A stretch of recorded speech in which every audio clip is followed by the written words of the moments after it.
Hi guys, it's Natasha. Welcome back to my channel. In this video, I'm going to show you how I did a Christmas shoot using only one main light. I promise you that it's so easy to get amazing results that you absolutely have to try it out at home or in your photo studio. I will show you everything from the makeup look, my light setups, camera settings to the final retouched results.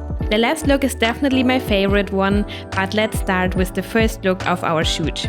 Julia was my model for this shoot, and we created a glamorous, sleek hairstyle with red lips and a thin liner for her first look. Bajora, my makeup artist for this shoot, made sure to create a makeup look that we could build up on for the second look.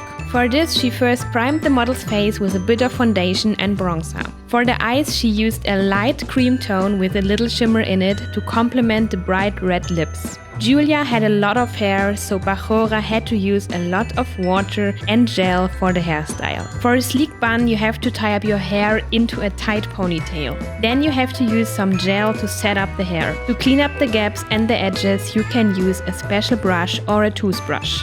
After the makeup was finished, we could start with the shooting. For the setup, I used a red seamless paper background that picked up the whole Christmas vibe. For the light setup, I used one flash with a standard reflector. I love this light because it creates a harsh light and enhances the glamorous look. I placed my light directly behind me. It should be mounted a bit higher so that it flashes frontally over my head onto the model's face. To evenly light the shadows, I placed two white flats next to the table. If you want to, you can use a second light for the background to lighten up its color. I shoot with my Canon 5D Mark IV and the 105 macro lens from Sigma. To see the direct outcome of my pictures, I used the tethered shoot function in Capture One. It is so helpful because I can check the sharpness and the light on a big screen. And also the model and the makeup artist can have a look at their work. For the first of three looks, we wrapped Julia up as a Christmas gift. It was so much fun to work with the red ribbon. First, we tried to create a bow on the model's head. This was not as easy as we had imagined. The bow had to stay in place in a certain position in order to look good in the pictures. After many attempts, we finally found a simple trick to keep the bow in place. We used some bobby pins to secure it, and this was the best solution. So at this point, this is your little reminder that sets don't run as smoothly as you think sometimes. In the test shots, the bow appeared a bit too small, and so we cut out small pieces of the ribbon to create a second layer with it. As you can see here, it has a big impact on the photo. The bow is a key element in this concept, and so it has to be right. My personal tip is to set everything best in place so you don't have to fix these details in the post-production. This includes some prop details like the bow as well as the makeup and light setting. You will thank yourself later if you pay attention to the details during the shoot. I began the shooting with a frontal posing. This dragged the whole focus onto the model's face and the bow on top of her head. For the camera settings, I chose a shutter speed of 1:260, an ISO of 200 and an aperture of 13. I like to use a larger aperture range so that everything in my picture is very sharp. But if you like a more bokeh style of your images, you can lower the number to probably an 8. As we proceeded the shoot, we tried out different emotions for the frontal shots. Julia transformed herself into a happy present, and this was the best way to enhance the vision of a wish that became true.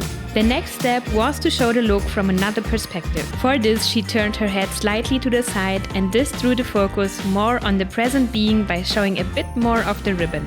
The whole vision became even funnier when we wrapped Julia in a ribbon as if she were a wrong wrapped present. The ribbon had to be well secured in order to look good in the pictures. For this set, I only shot some macros, so it didn't matter that Bajora and Julia helped the tape to stay in place with their hands. The outcomes were so on spot that we could continue with the second look. The second concept was to create voluminous hair waves in combination with gold glitter. But first, Bajora had to blow dry the gel and the water out of Julia's hair. After that, she proceeded with a curling iron and secured the hair with curls.